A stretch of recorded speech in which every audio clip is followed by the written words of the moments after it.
The clock blinks 2:57 a.m., and once again your eyes snap open.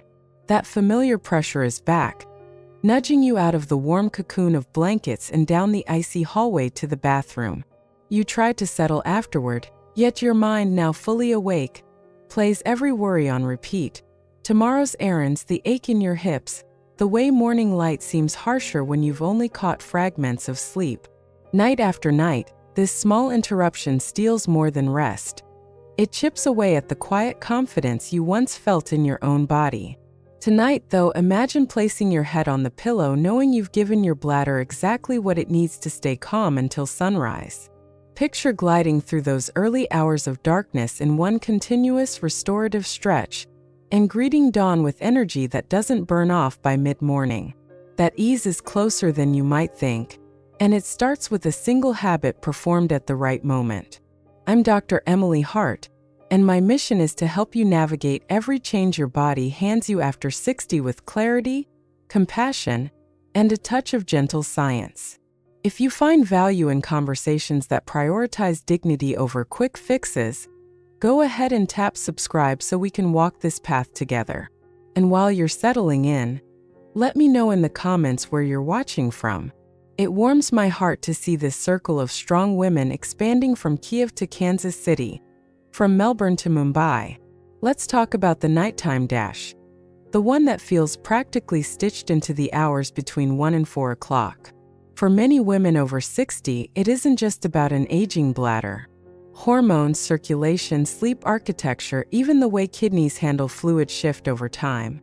Tonight, we're focusing on a deceptively simple yet powerful ritual I call the golden window, because it covers the 1 to 2 hour span before bed, when your choices either soothe your bladder chemistry or rile it into protest.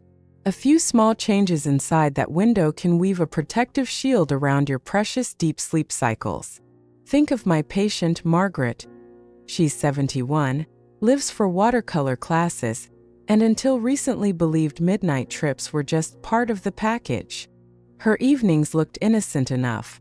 Dinner at 6, a cup of chamomile at 9, a handful of grapes while reading at 10, then lights out at 10:30.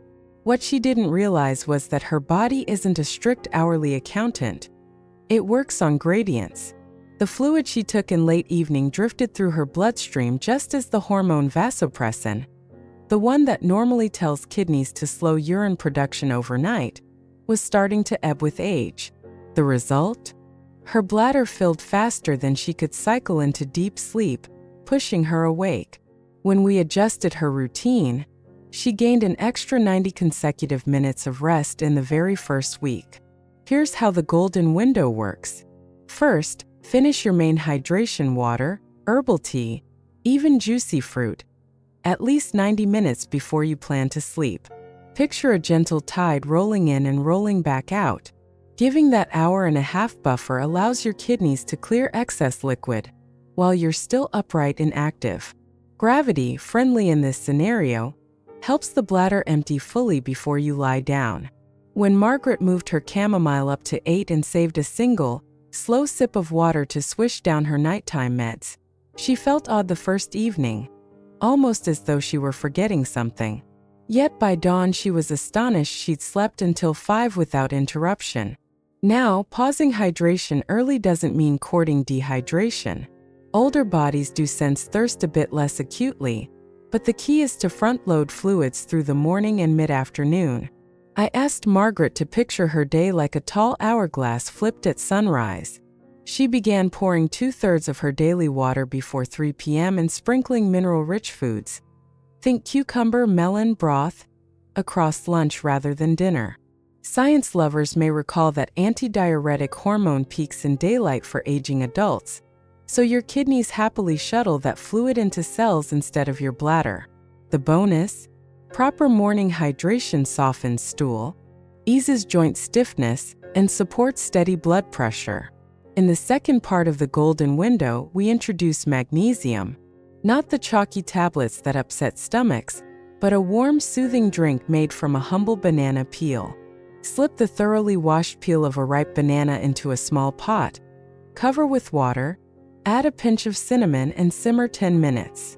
Strain, let cool to a pleasant warmth, and enjoy around 8 o'clock. Banana peels harbor a surprising reservoir of magnesium and potassium, minerals that relax smooth muscle, including the detrusor muscle lining your bladder, while easing restless legs that can also wake you. Magnesium helps modulate GABA receptors in the brain, your natural dim switch, enhancing the gentle drift into slumber. Margaret admitted the first sip tasted unusual, but the mellow sweetness grew on her, and she soon nicknamed it her moon milk. Within 2 weeks, her urge to urinate dropped from twice a night to once, and occasionally not at all. But a calm bladder involves nerves and muscles working in harmony. So let's weave in a brief breath sequence you can practice right after your moon milk. Sit on the edge of the bed, feet grounded, and close your eyes. Inhale slowly to a count of 4, drawing air toward the base of your ribs, then exhale for 6, imagining your pelvic floor melting downward like soft wax. Research shows that lengthened exhalation taps the parasympathetic nervous system, lowering adrenaline that can trigger bladder spasms. Women often unknowingly clench pelvic muscles through the day, during errands, conversations, even laughter, and that tension can rebound at night as urgency. 2 minutes of this melt and release breathing teaches the bladder it's safe to rest. Now, sleep environment. You might have heard that cooler rooms foster deeper sleep, yet icy floors can jolt you awake on the way to the bathroom. A middle path works best. Keep room temperature around 67 to 70 degrees Fahrenheit, but place a plush rug by the bedside so your feet meet warmth if nature still calls. Light matters too. Swap the overhead glare for a low amber nightlight that guides your steps without signaling the brain to restart daytime hormones like cortisol. Perhaps you're wondering about that evening glass of wine. Does it fit into the golden window? Alcohol is a diuretic and a bladder irritant, especially as estrogen declines. When Margaret traded her nightly rose for a sparkling water with a twist of lime at 5:30, she found not only smoother nights but lighter morning moods. If skipping wine feels too abrupt, start with half the pour 3 hours before bed and track your sleep for a week. Your body will tell you whether the sacrifice is worth the sunrise vitality. Caffeine deserves a brief spotlight. Its stimulating effects can linger 6 to 8 hours. Even decaf coffee contains enough caffeine, about 2 to 15 milligrams, to tip a sensitive bladder. Limiting all caffeinated drinks to before 2 p.m. forms an invisible guardrail protecting both bladder peace and melatonin rise. Think of melatonin as your internal lullaby. Caffeine cranks up the volume of competing noise. Let's circle back to mindset, because dismantling nightly trips isn't just mechanics. It's about reclaiming trust in your body's wisdom. Margaret once joked her bladder was like a toddler tugging her sleeve at the worst moments. Over time, she shifted that narrative. Each night she practiced the golden window. She whispered, "I'm teaching my body safety." Those words weren't magic, but they reframed her relationship with symptoms. Studies on mindfulness reveal that gentle self-talk reduces anxiety related to nighttime waking, which in turn softens muscle tension around the bladder. Emotional safety often precedes physiological calm. One question I receive constantly is whether cutting back on evening fluids heightens risk of dehydration or urinary tract infections. The answer lies in balance. By front-loading water and infusing meals with hydration-rich produce, you meet daily needs long before dusk. Your urine should appear pale straw by mid-morning and maintain that shade through afternoon. If it darkens toward evening, add a small cup of water at 4 p.m. rather than 9. Spread mineral salts over lunch salads to help the body hold that moisture. Sodium, in modest amounts, partners with magnesium and potassium to maintain fluid inside cells where it belongs. Another supportive strategy involves a 5-minute legs up the wall pose around 7 p.m. Lie on your back, hips a few inches from the wall, legs gently elevated. Gravity reroutes pooled fluid from ankles back toward circulation, allowing kidneys to process it while you're still awake. Think of it as pre-draining the bathtub before everyone's asleep. Margaret claimed this pose not only reduced swelling in her calves, but became a cherished pause to watch the sky deepen from peach to indigo.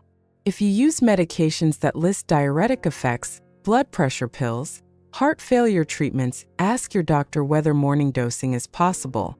Shifting timing can dramatically change nocturnal urine output without altering efficacy. Always consult your prescriber before adjusting anything. Yet remember, treatment plans should serve your quality of life, not sabotage it. By now you can see how one intentional habit blossoms into a small ecosystem of supportive choices.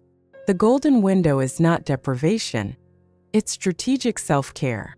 Imagine waking tomorrow after 7 straight hours of sleep. Your joints greet you with quiet flexibility. Your mind feels less foggy, more eager to plan breakfast with a steady hand. You spend the day engaging in hobbies, maybe watercolor strokes gliding like silk, without the nagging heaviness sleeplessness brings. That reality starts tonight, with your last full glass of water moving a little earlier and your soothing moon milk cradling you toward rest. I want you to carry this truth to bed. Your body is still learning even at 60, 70, 80. When you give it new rhythms, it listens. If tonight isn't perfect, that's okay. Change rarely travels in a straight line. Celebrate each extra minute of uninterrupted rest as proof of progress. You deserve sleep that restores, dreams that linger past dawn, mornings bright with possibility. If you found hope or a practical tip here, consider sharing this video with a sister, cousin, or dear friend who's also tiptoeing to the bathroom at 3 a.m. Let's widen this circle of care. And don't forget to drop your city or even your favorite bedtime ritual in the comments. I read every one, and your stories guide future videos. Until next time, may your nights be peaceful, your days be vibrant, and may you always feel the quiet strength of a community that believes growing older can mean growing brighter.